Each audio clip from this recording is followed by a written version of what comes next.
Oke, Mbak masih Mita, fit? Ya. atas kesempatannya, saya izin untuk share screen sebentar ya. Oke, sebentar ya. Baik, pada kesempatan kali ini saya ingin menjelaskan mengenai tips dan cara pengisian formulir aplikasi untuk program Full Master dan juga Doctoral Degree. Ada beberapa hal yang harus diperhatikan agar aplikasi dari para pelamar bisa menarik bagi uh, reviewer yang membaca aplikasi yang dibuat. Yang pertama, pastikan para pelamar mengisi kolom foto, silahkan isi dengan ukuran 3x4 dengan foto terbaru.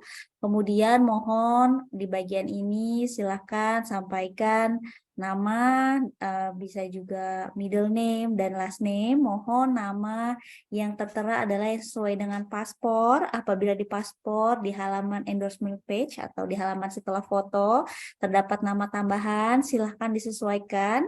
Dan ada beberapa hal yang harus diperhatikan untuk bagian ini terkait jumlah nama yang dimiliki. Terkadang kami menemukan pertanyaan, Kak, bagaimana jika ternyata saya hanya memiliki satu nama, misalnya namanya hanya Yuli. Berarti untuk first name bisa diisi dengan FNU atau first name unknown, dan last name-nya bisa diisi Yuli. Apabila pelamar memiliki nama dengan dua suku kata, bisa langsung dimasukkan di first name dan last name-nya. Contoh, Yulia Sari. Jadi first name-nya bisa Yulia dan last name-nya Sari. Bagaimana dengan pelamar yang memiliki 3 suku kata? Bisa misalnya namanya Yulia Sari Ahmad. Berarti untuk first name-nya bisa Yulia, kemudian middle name-nya bisa Sari, dan last name-nya bisa Ahmad. Nah, apabila kemudian memiliki nama yang berbeda dengan record sebelumnya, silahkan sampaikan ke bagian ini. Jika tidak ada perbedaan, silahkan dikosongkan saja untuk bagian ini. Selanjutnya yang harus diisi adalah mengenai tanggal lahir. Mohon disesuaikan tanggal lahirnya sesuai dengan ID. Silahkan tuliskan tanggal lahirnya, kemudian di kota mana, di negara mana, jenis kelaminnya, laki-laki atau perempuan. Apabila pelamar memiliki physical impairment, silahkan sampaikan apa physical impairment yang dimiliki.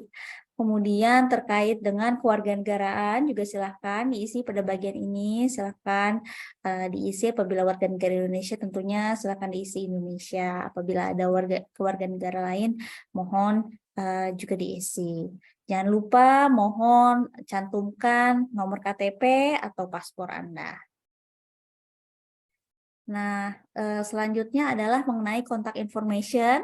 Di bagian ini, para pelamar bisa menuliskan alamat permanen atau permanent address dan juga current mailing address atau alamat saat ini. Apa perbedaannya?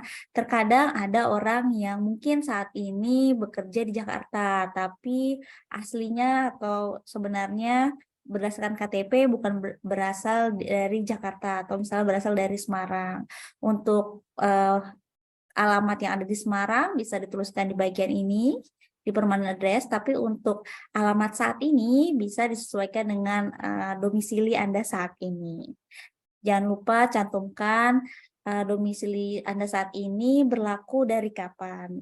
Dan misalnya dari 2002 sampai sekarang. Hal ini penting karena ini yang akan menjadi catatan kami apabila nanti Anda terpilih ke proses selanjutnya. Selanjutnya adalah nomor telepon, silahkan sebutkan nomor handphone dan juga nomor rumah dan juga nomor kantor yang aktif. Nomor ini yang akan kami hubungi apabila nanti Anda terpilih ke tahap selanjutnya atau apabila ada berkas yang kami minta untuk ditambahkan, juga kami akan menghubungi ke nomor tertera pada bagian ini. Tentunya yang sangat penting adalah email. Email ini yang akan kami simpan dan juga akan kami gunakan untuk korespondensi ke depan. Jadi silakan pastikan cantumkan email yang selalu aktif dicek.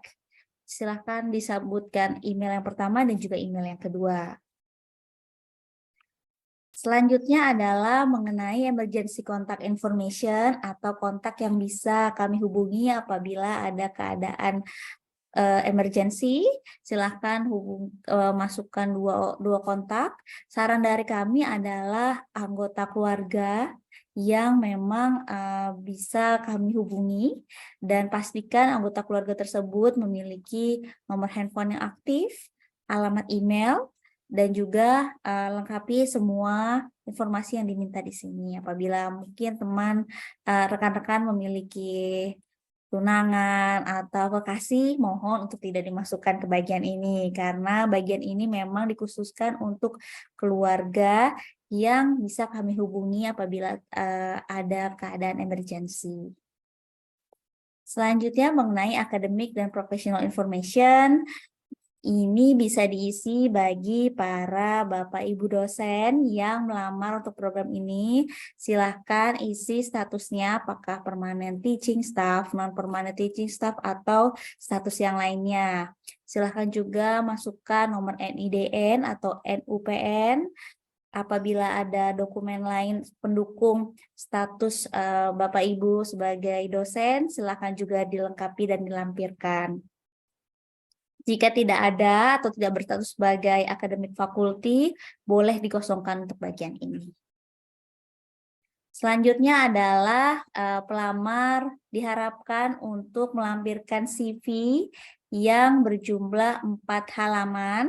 Dan di bagian CV ini adapun yang harus disampaikan adalah jenjang pendidikan, saat ini posisi profesionalnya apa, kemudian course atau mata kuliah yang diajar, dan kegiatan profesional lainnya, atau keanggotaan di organisasi tertentu, community service yang dilakukan, atau apabila para pelamar memiliki prestasi dari mulai fellowship, awards, dan yang lainnya, silakan disampaikan di CV ini. Tentunya dengan jumlah tidak melebihi 4 halaman. Selanjutnya, para pelamar bisa menuliskan mengenai academic background. Jadi silahkan tuliskan academic background setelah SMA. Jadi bagi pelamar yang misalnya ingin melamar S2, silahkan lanjutkan mengisi bagian ini dari mulai misalnya sebelumnya D3, berarti bisa mengisi jenjang pendidikan dari mulai D3 dan dilanjutkan dengan S1.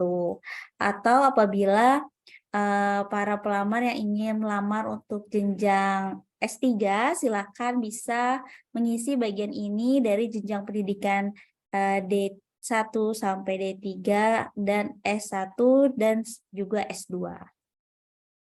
Silahkan sampaikan gelar yang diterima. Mohon untuk misalnya gelar S1, silahkan gelar dalam bahasa Indonesia. Apabila sarjana sosial, silahkan tulis sarjana sosial, tidak perlu diterjemahkan ke dalam bahasa Inggris. Sampaikan diterima, maksud saya sampaikan perkuliahan dari tahun berapa sampai tahun berapa, dan tanggal mendapatkan degree tersebut kapan. Selanjutnya mengenai professional experience, silakan tuliskan pengalaman pekerjaan yang pelamar miliki. Namun sebagai catatan untuk bagian ini, silakan cantumkan pengalaman pekerjaan yang Bapak dan Ibu miliki setelah jenjang S1. Apabila dulu mungkin sebelum S1 pernah mengikuti internship dan sebagainya, itu tidak termasuk. Silakan untuk bagian tersebut bisa dimasukkan ke CV. Yang jelas untuk bagian ini hanya untuk pengalaman kerja yang para pelamar miliki setelah lulus S1. Selanjutnya adalah bagian awards dan recognition. Silahkan para pelamar bisa tuliskan nama beasiswa yang dimiliki atau yang pernah didapatkan selain beasiswa Fulbright. Silahkan sebutkan nama beasiswanya, jumlah beasiswa yang didapatkan, kemudian dilaksanakan di mana, dan berapa lama. Silahkan sebutkan di bagian ini. Selanjutnya juga ada pertanyaan mengenai apakah sebelumnya pernah mendapatkan beasiswa Fulbright. Silahkan isi yes atau no. Kalau misalnya ternyata ada yang sudah pernah mendapatkan beasiswa Fulbright, silahkan sebutkan jenis beasiswanya, kapan, dan juga mohon sebagai catatan, silahkan simpan dokumen-dokumen pendukung seperti izin tinggal atau DS 2019 dan juga visa yang dulu pernah dimiliki. Karena nanti apabila terpilih menjadi calon penerima beasiswa, maka kandidat penerima beasiswa akan mengisi online application dan perihal tersebut diminta untuk dilengkapi di online application tersebut. Selanjutnya mengenai academic honors dan prize, silahkan sebutkan apabila memiliki prestasi yang dimiliki, silahkan sebutkan di sini, misalnya pernah memenangkan olimpiade matematika, atau lomba debat, atau pernah memenangkan kejuaraan yang lainnya, baik itu akademik atau non-akademik, silahkan sebutkan di bagian ini. Selanjutnya adalah mengenai publikasi yang dimiliki. Silahkan sebutkan publikasi ini. Bapak dan Ibu atau pelamar bisa mengisi bagian ini, ada beberapa yang harus diperhatikan ya. Yang pertama mengenai writing sample. Writing sample kami meminta 2 halaman dan dari writing sample ini bisa diambil dari misalnya bagi pelamar S2 ingin menggunakan skripsi yang pernah dibuat, silahkan boleh menggunakan skripsi tersebut, tapi mohon dirangkum dan dibuat hanya menjadi 2 halaman. Nah, setelah itu dokumen tersebut tentunya saat membuat writing sample ada kutipan yang diambil. Kutipan ini atau referensi ini yang kemudian dijadikan bagian bibliografi. Jadi 2 halaman writing sample dan 1 halaman untuk referensi atau bibliografi. Selanjutnya, apabila memiliki karya yang lainnya dan ingin disampaikan, terutama yang single author atau karya pribadi, silahkan disebutkan di bagian ini. Untuk pelamar yang memiliki pengalaman mengajar, silahkan sampaikan di bagian teaching experience, sampaikan pernah mengajar mata kuliah apa, di mana, dan kapan. Kemudian apabila pelamar memiliki pengalaman penelitian, juga silahkan sampaikan pengalaman penelitiannya di bagian ini. Bagian selanjutnya ada mengenai pengalaman keluar negeri. Silahkan cantumkan pengalaman keluar negeri yang lebih dari 1 bulan. Apabila hanya pengalaman transit selama 1 hari atau beberapa jam saja, mohon tidak dimasukkan ke bagian ini, karena bagian ini memang berisi pengalaman yang didapatkan lebih dari 1 bulan. Sampaikan start date-nya kapan, end date-nya kapan, dan tujuannya untuk apa. Misalnya, pernah mendapatkan pengalaman exchange student atau pertukaran pelajar, silahkan disampaikan di mana tempatnya, kapan, dan tujuannya untuk apa. Selanjutnya ada pertanyaan di bagian aplikasi kami mengenai apakah pelamar pernah mendapatkan J1 atau J2 visa. Jika iya, silahkan centang yes atau no, dan sampaikan ini dalam kategori apa.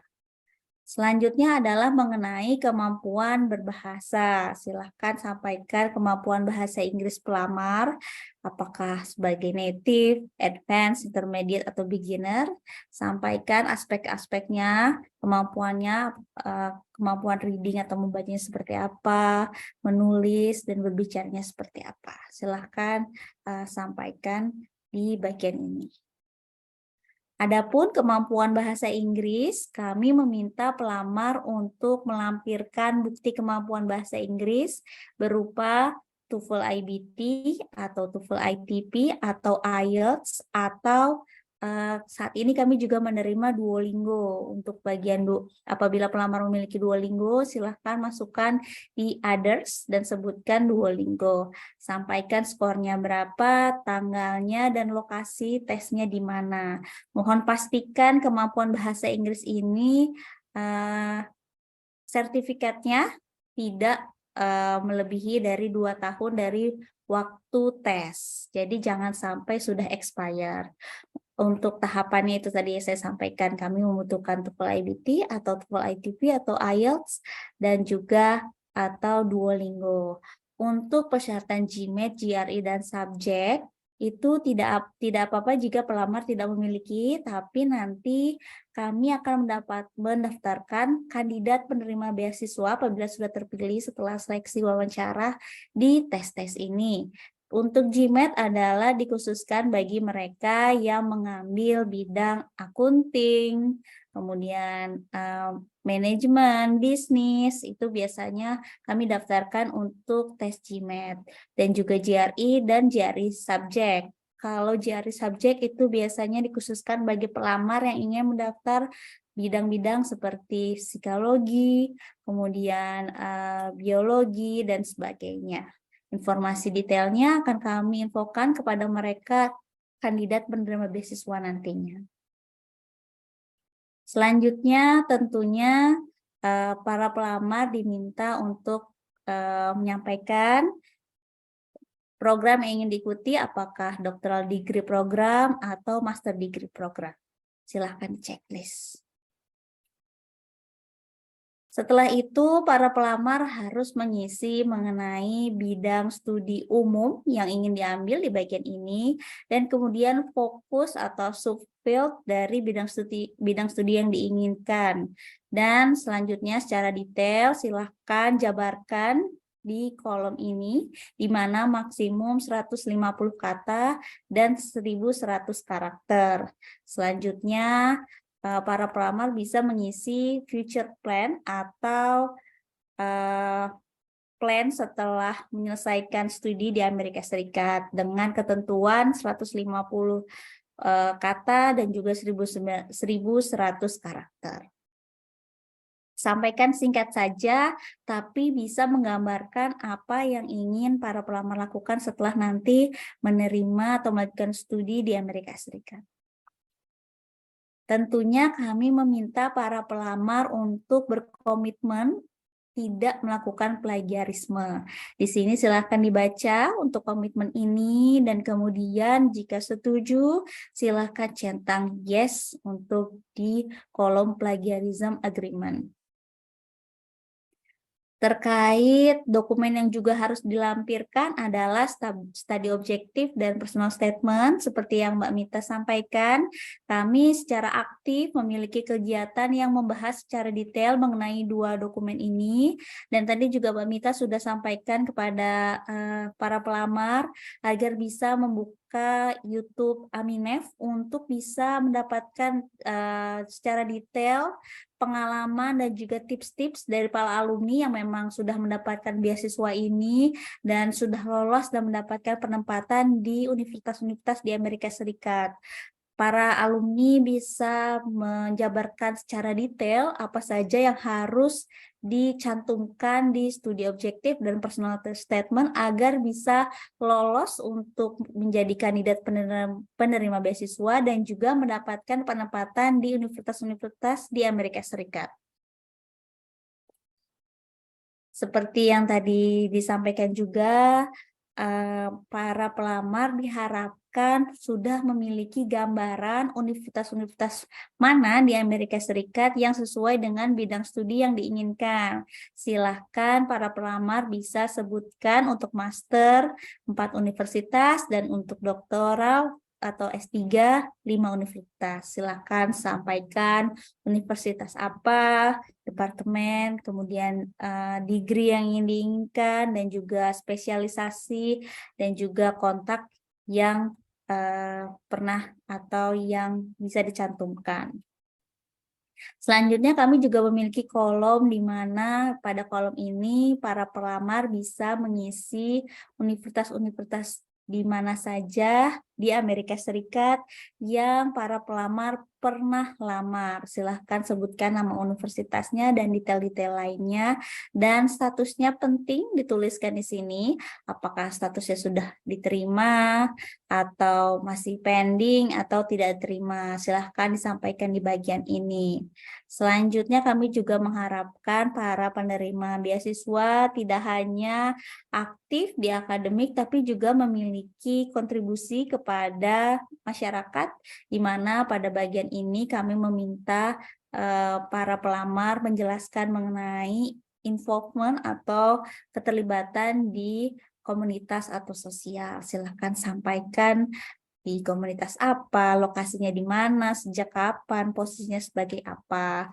Mungkin untuk pelamar S2 yang waktu S1 pernah mengikuti BEM atau pernah ikut kegiatan kepanitiaan, himpunan, dan sebagainya, itu boleh dicantumkan. Atau apabila pernah mengikuti keanggotaan profesional yang lainnya, silahkan juga disampaikan di bagian ini. Selanjutnya mengenai surat rekomendasi, tadi saya sudah sampaikan sedikit, silahkan para pelamar bisa melampirkan surat rekomendasi. Untuk tahapan awal, hanya 2 surat rekomendasi yang kami minta, tapi apabila nanti terpilih menjadi kandidat penerima beasiswa, kami akan meminta tambahan 1 surat rekomendasi lagi untuk dilengkapi. Nah, pastikan seperti tadi saya sampaikan, pemberi rekomendasi adalah orang yang memang paham dengan kemampuan yang pelamar miliki. Dari mulai kemampuan akademik atau dari sisi akademik, bisa dari pembimbing akademik, pembimbing skripsi, itu bisa dimintakan untuk surat rekomendasi, dan juga untuk profesional bisa didapatkan dari supervisor atau pimpinan di mana tempat para pelamar bekerja saat ini.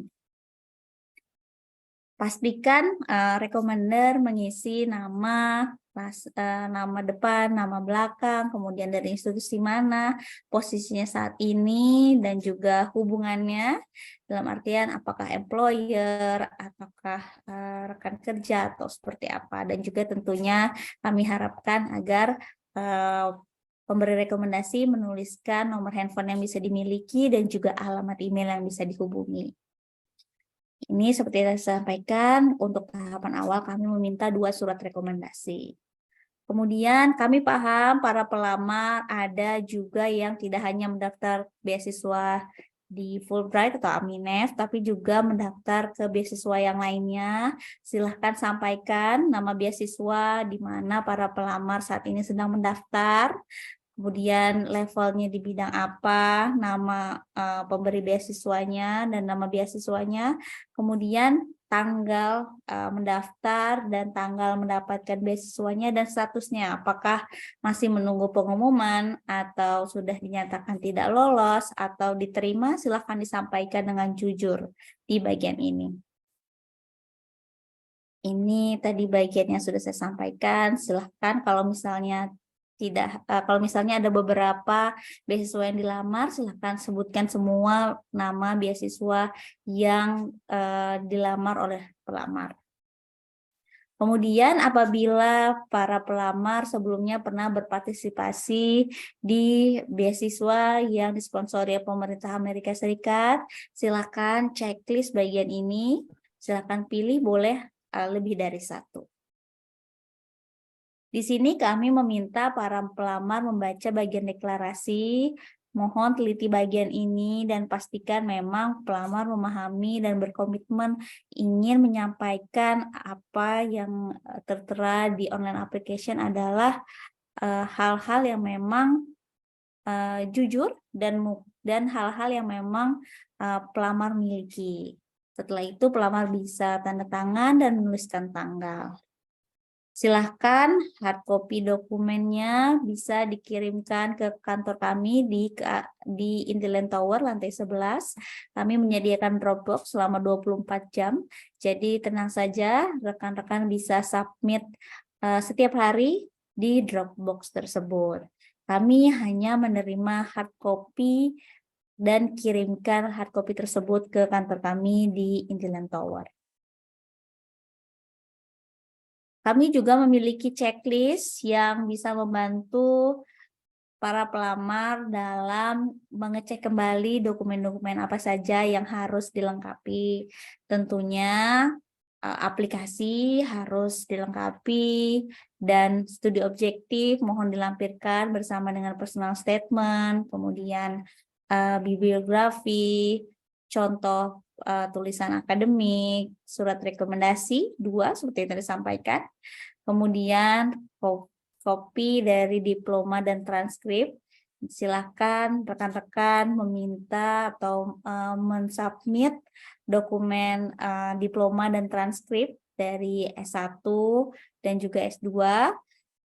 Mohon teman-teman atau rekan-rekan mensubmit dokumen yang memang dilegalisir dalam bahasa Indonesia dan juga diterjemahkan ke dalam bahasa Inggris. Untuk dokumen yang diterjemahkan ke dalam bahasa Inggris, silakan rekan-rekan bisa menghubungi universitas karena biasanya pihak universitas memiliki lembaga UPT atau Language Center yang memang bisa membantu untuk translasi dokumen tersebut. Atau opsi kedua, rekan-rekan bisa menghubungi penerjemah tersumpah untuk mendapatkan translasi dari transkrip dan diploma.